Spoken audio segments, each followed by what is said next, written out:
Okey, kita sambung balik dekat mana kita berhenti tadi, di bahagian jom bina pendapatan, kosongkan gelas supaya cepat faham. Okey, kita nak tengok slide seterusnya. Apa yang saya boleh kongsikan kat sini ialah tadi kita bercerita bagaimana kita nak membina income, okey, kita nak membina satu pendapatan. Jadi kalau kita tengok pada slide ni, dia ada 4 sumber di mana pendapatan boleh dijana. Antaranya ialah keempat-empat ni mungkin investor. Kalau tuan-tuan nak jadi investor pun boleh. Ini yang banyak orang suka. Sebab apa? Benda ni dia aktiviti kurang, dia dah tahu nak dapat income je setiap bulan kan daripada investment dia. Tapi investment ni biasalah, dia ada risiko dia. Dia ada investment yang kurang risiko tapi return dia tu ataupun pulangan dia tu kecil. Macam kita invest dekat Amalan Saham Nasional misalnya kan, mutual trust fund ke Amalan Saham lah biasanya.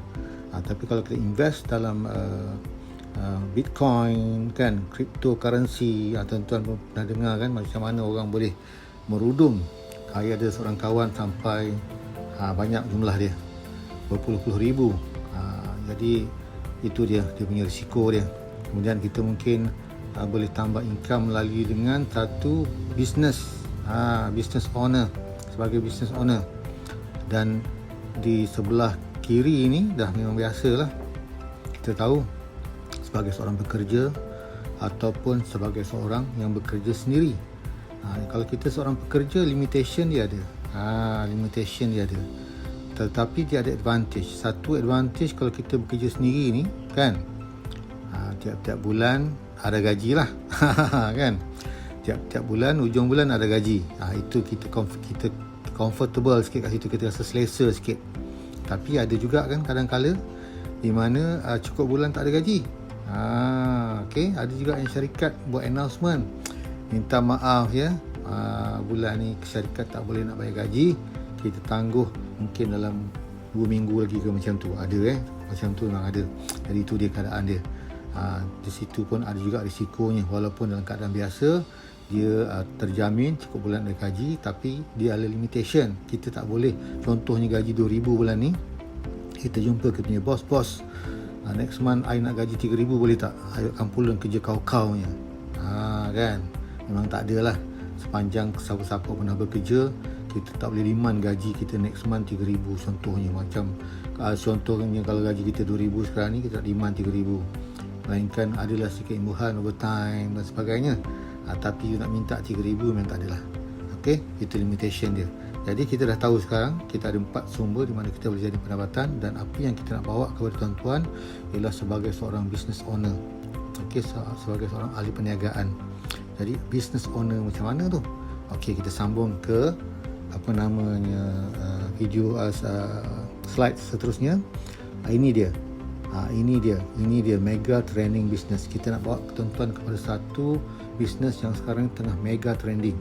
Okey, satu bisnes yang tengah mega trending. Apa dia bisnes tersebut? Iaitu bisnes yang secara online. Sekarang ni kita tak boleh lari daripada online ni kan. Nikah pun sekarang ni boleh dibuat secara online. Bayangan tu kan, yang kita tak pernah terbayang satu ketika dulu boleh buat online, sekarang kita boleh buat online. Jadi bisnes kita, bisnes online yang kita nak bawa ni, bisnes online. Dan nombor 2, produk dia adalah produk daripada kesihatan dan kecantikan. Kalau tengok online tadi macam-macam lah, WhatsApp, TikTok, IG, Twitter, YouTube dan juga Facebook.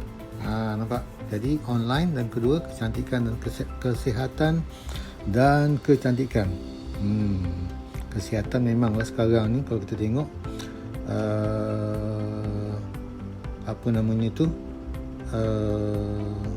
kesihatan ni sangat penting dalam keadaan sekarang. Kecantikan pun begitu juga. Dan seterusnya bisnes yang kita nak join ni adalah satu bisnes networking. Itu dia mega trending bisnes sekarang ni. Yang tengah trending ialah bisnes online yang melibatkan produk kesihatan dan kecantikan dan juga networking. Okey, kejap kita akan sambung sekejap lagi. Saya terpaksa berhentikan video ni sebab ada satu benda yang saya nak kena clearkan dulu sekejap ya.